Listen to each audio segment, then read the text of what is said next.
নমস্কার বন্ধুরা, কেমন আছেন আপনারা সবাই? আশা করছি সবাই অনেক ভালো আছেন।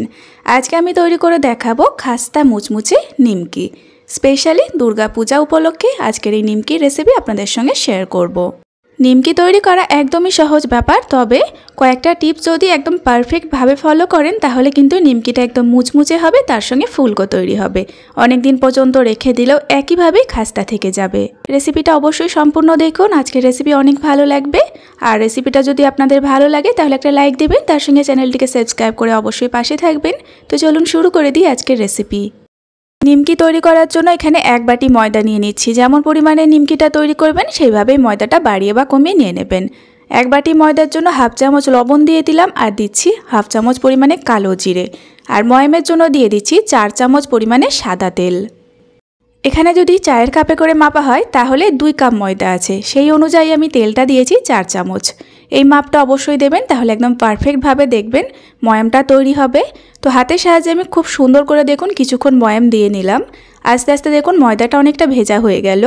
হাতের মধ্যে একটু ভেজা ভেজা মনে হবে, আর এরকম একটু দলা পাকিয়ে যাবে মুঠো করলে। তখনই বুঝতে হবে ময়ামটা পারফেক্ট হয়েছে। যদি মনে হয় এইভাবে মুঠ করলে ঢেলাটা তৈরি হচ্ছে না, আরও একটু সাদা তেল এখানে বাড়িয়ে দেবেন।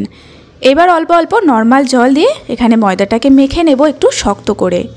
নিমকি তৈরি করার জন্য কিন্তু অবশ্যই এখানে ময়দা শক্ত রাখতে হবে, একদম নরম করে ফেললে নিমকি কিন্তু বানাতে অনেক অসুবিধা হবে। আর যেহেতু ময়দাটা আমি মাখার পরে রেস্টে রাখবো, তাই প্রথমে একটু এখানে আমি শক্ত করে মেখে নিলাম। আর হাতের তালুর সাহায্যে বেশ কিছুক্ষণ ধরে আমি ঠেসে মেখে নিয়েছি, তাহলে নিমকিগুলো দারুণ ফুলকো হবে। তো ময়দাটা এখানে আমার মাখা হয়ে গিয়েছে, দেখুন বেশ একটু শক্ত করে মেখেছি। এবার এটাকে আমি রেস্টে রেখে দেব প্রায় 5 থেকে 10 মিনিট মতো। তো 5-10 মিনিট রেখে দিলেই কিন্তু ময়দাটা অনেকটা সফট হয়ে যাবে। 5 থেকে 10 মিনিট মতো রেস্টে রেখে দেওয়ার পরে এখন দেখবেন অনেকটা ময়দাটা সফট হয়ে যাবে। তাই প্রথমে কিন্তু ময়দা একদমই বেশি নরম করে ফেলবেন না, প্রথমে একটু শক্ত করে মেখে নেবেন। এবার এটাকে আমি সরাসরি তুলে নিলাম একটা কিচেন স্ল্যাপের মধ্যে। তো আপনারা এখানে বেলুন চাটু নিয়ে নিতে পারেন। এবার অল্প করে একটু শুকনো ময়দা ছড়িয়ে দিয়েছি, খুবই সামান্য একটু শুকনো ময়দা দিয়েছি। এবার একটু হাত দিয়ে এরম লম্বা করার পরে এখান থেকে আমি 3টে বড় বড় সাইজের লেচি কেটে নিলাম। লেচিগুলো কিন্তু অনেকটা বড় বড় কেটেছি। তো এবার লেচিগুলোকে হাতের সাহায্যে একটু গোল গোল করে নিচ্ছি। তো যেমন পরিমাণে ময়দা এখানে থাকবে সেই পরিমাণেই লেচির সাইজগুলো আপনারা বাড়িয়ে কমিয়ে নেবেন। তো আমি যে যতটা পরিমাণে আর কি ময়দা মেখেছি, 3টে লেচি এখানে বেশ বড় বড় সাইজ করে তৈরি হয়েছে। এইবার একটা লেচিকে আমি নিয়ে বাকিগুলো একটু সাইড করে রেখে দেব। আর এই লেচি থেকে এখন আমি নিমকি তৈরি করার জন্য বড় একটা রুটির বেলে নেব। আর নিমকি তৈরির জন্য রুটিটা কিন্তু খুব বেশি মোটা বেললে হবে না, একটু পাতলা রেখে বেলতে হবে। আবার একেবারে কিন্তু পাতলা নয়, মিডিয়াম একটু পাতলা রেখে আমি এখানে রুটিটাকে বেশ বড় করেই বেলে নিয়েছি। তো আপনাদের দেখিয়ে দিচ্ছি, দেখুন ঠিক এরকম একটু পাতলা রেখেছি। এবার একটা ছুরির সাহায্যে আমি কেটে নেব। তো প্রথমে আমি পুরো রুটিটাকে এরকম লম্বা লম্বা করে আর কি কেটে নিচ্ছি। পুরো রুটিটাকে কিন্তু কেটে নেব, তারপরে আমি সাইড থেকে কাটতে শুরু করব। তো দেখুন পুরো রুটিটাই কিন্তু লম্বা করে আমি কেটে নিয়েছি। এবার এইভাবে আমি সাইড থেকে কেটে নিলেই কিন্তু খুব সুন্দরভাবে নিমকির একটা শেপ তৈরি হয়ে যাবে।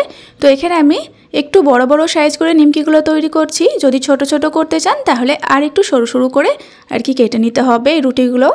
তো এবার দেখুন আমি একটা নিমকি তুলে দেখিয়ে দিচ্ছি, ঠিক এরকম একটু সাইজ করে আমি নিমকিগুলোকে কেটে নিয়েছি। এবার ওপর থেকে আমি আবারও হালকা করে একটু শুকনো ময়দা ছড়িয়ে দিলাম। তো এটা দেওয়ার কারণ হচ্ছে এবার এই যে নিমকিগুলো আমি এর মধ্যে তুলে নিচ্ছি ছুরির সাহায্যে, দেখবেন একটার পর একটা খুবই কম লেগে যাবে এই শুকনো ময়দাটা দেওয়ার কারণে। তো সমস্তটাই আমি ছুরির সাহায্যে ঠিক এই পদ্ধতিতে তুলে নেওয়ার পরে একটা খুন্তির সাহায্যে আমি থালার মধ্যে তুলে নিচ্ছি।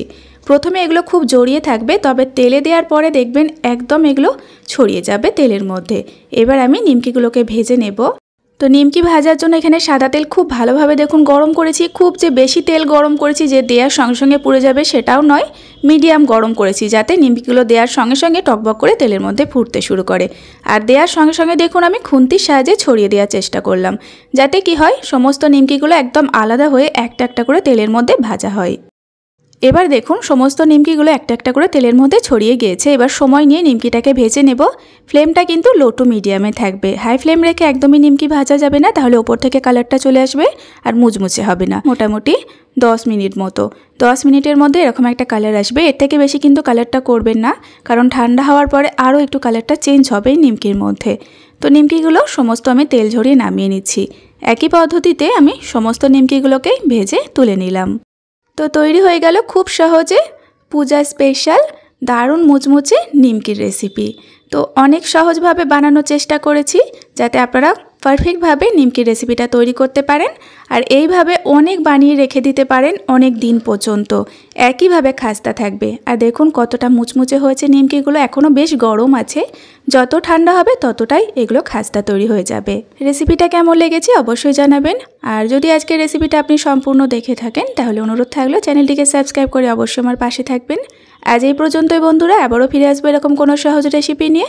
ততক্ষণে আপনারা সকলেই ভালো থাকবেন এবং সাবধানে থাকবেন।